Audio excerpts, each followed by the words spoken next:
Welcome everyone to History Gone Wilder, part of Have History Will Travel. I'm your host, the Wilder historian, Dr. Lucas Wilder, and last time, Union forces led by Ulysses S. Grant captured Fort Henry on the Tennessee River. Now, Grant turns his attention to Henry's sister fort, Fort Donelson on the Cumberland River. If you like what I do, please consider subscribing to the channel if you haven't done so already, join the Patreon page, and purchase something from one of my online stores. Every little bit helps. Thank you.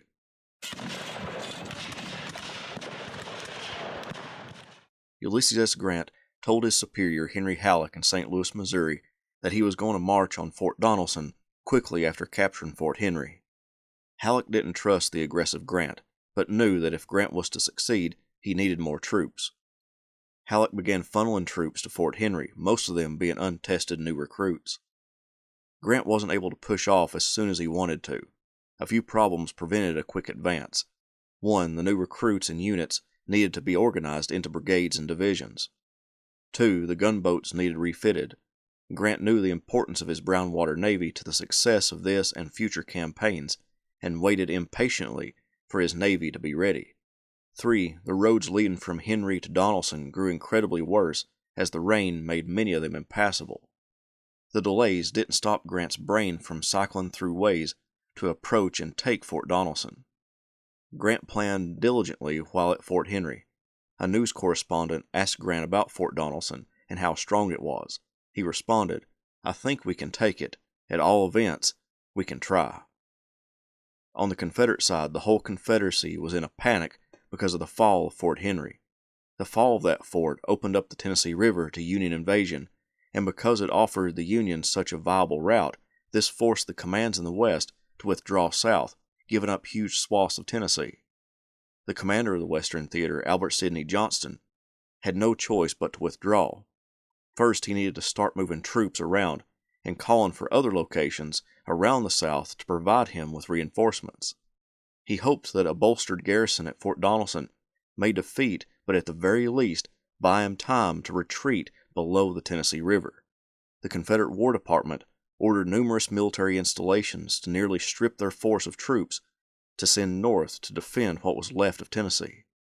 Johnston began evacuating Kentucky and moving toward Nashville, using Grant's delay to reinforce Donelson and conduct his own army's movement south. Grant ordered an advance on Donelson to begin on February 12th. It began on time with John McClernand's division taking the lead, with most of his division on the Ridge Road, while William H. L. Wallace moved on the Telegraph Road. Charles F. Smith's division followed close behind. Lew Wallace remained behind at Fort Henry with troops to defend the captured point. By the end of the day on the 12th, Grant's army pushed all the way up to Fort Donelson, engaging lightly with rebel forces, but it was too dark to launch any major assault. February 13th brought an increase in movement and fighting as the Union gunboats made their presence known to the river batteries of Fort Donelson. Shelling them and Grant's infantry made preparations to launch assaults against the rebel earthworks. 2 major attacks occurred on the 13th by the infantry. First, Smith's division made attacks against the right flank of the Confederates, but the rebels battled back hard against the Federals. Artillery and musketry ripped into the Union ranks as they advanced across the front, and slowly moved through the abattis. One Federal wrote how he hit the ground as the grape shot as large as walnuts whistled over a few inches above my head and rooted down till I buried my face in the sand to get a head lower.